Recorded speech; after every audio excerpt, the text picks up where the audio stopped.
Alors, quand on fait du stencil art, l'étape de l'application de la colle retouchable est quand même assez importante, est assez délicate. Il faut en mettre une certaine couche, pas énormément, mais partout, de façon uniforme sur la surface. Et il faut attendre que la colle sèche avant d'aller coller notre bout de papier sur notre contreplaqué. Sinon, si la colle n'est pas sèche, donc on voit encore qu'elle est encore humide ici, la colle va adhérer au contreplaqué puis on va avoir beaucoup de nettoyage à faire par la suite. Donc, j'attends une petite minute.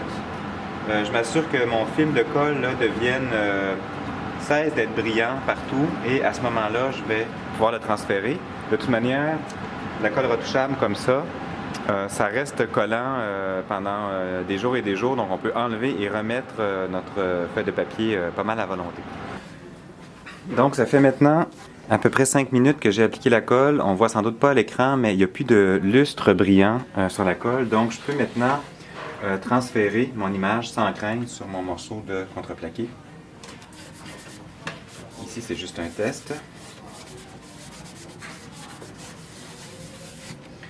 Et par la suite, je peux commencer à tailler mon image. Bon, c'est peut-être mieux d'avoir un X-Acto qui est plus fin que ça, mais un Olfa comme ça peut fonctionner à condition d'avoir une lame qui est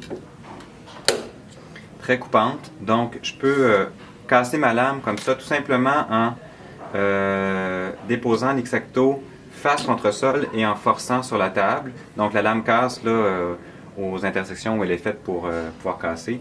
Puis, je peux par la suite commencer à tailler mon image.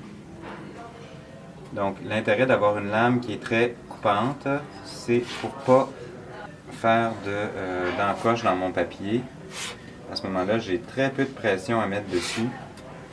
Et si je suis capable de tailler comme ça d'un trait en faisant bouger ma plaque, donc en tirant toujours sur la lame au lieu de pousser, c'est comme ça que j'ai un maximum de précision dans ma découpe.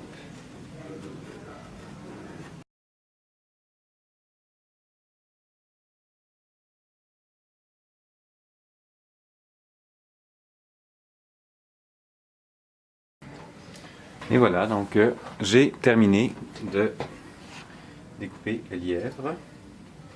Et comme la colle était suffisamment sèche avant que je ne la découpe, ben ça se décolle très facilement. C'est vraiment assez facile à enlever. Je mange pas trop déchirer mon papier, voilà. Donc avant d'appliquer de la couleur sur mon contreplaqué, je vais venir sceller la frontière entre le papier et le contreplaqué pour pas que la peinture que j'allais mettre dans ce cas-ci de l'encre de Chine puisse aller se loger entre les deux puis baver. Et le meilleur médium que je peux utiliser pour ça, c'est du gel médium parce qu'il contient moins d'eau et je ne veux pas faire gondoler mon papier et on va vouloir en mettre effectivement au minimum. Donc j'en mets, c'est à peine en fait si j'en mets sur la frontière entre les deux.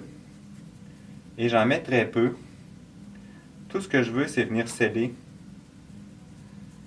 mon interface. Donc si vous mettez, là, si vous bourrez ça de médium acrylique, vous allez vraiment faire gondoler votre papier et le résultat va être pire. En fait, c'est que la peinture va vraiment avoir un accès parfait entre le contreplaqué et le papier.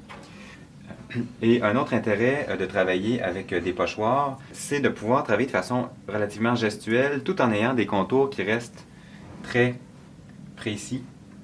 Donc allons-y. En fait, pour ça, je vais dans un premier temps venir définir ici l'œil du lièvre et son nez ici.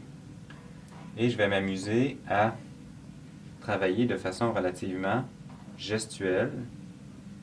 On va voir ce que ça va donner comme résultat. Donc il n'y a rien qui m'empêche de faire là, des textures à l'intérieur.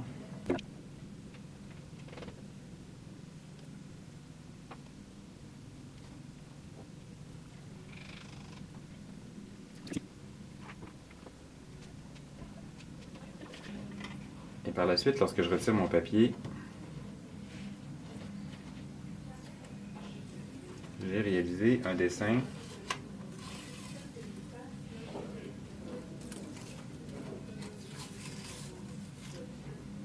très gestuel, avec un beau contour super bien détouré,